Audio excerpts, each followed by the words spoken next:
Mga kapuso, naglabas po ng General Flood Advisory ng Pag-asa sa ilang bahagi ng bansa ngayong araw ng Lunes.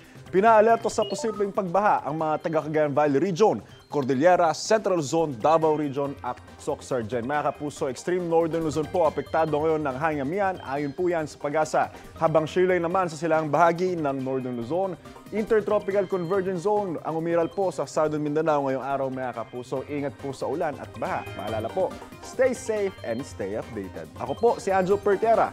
Know the weather before you go. Para mag-safe lagi, mga kapuso. Kapuso, huwag magpapahuli sa latest news and updates. Mag-iuna ka sa balita at mag-subscribe sa YouTube channel ng GMA Integrated News.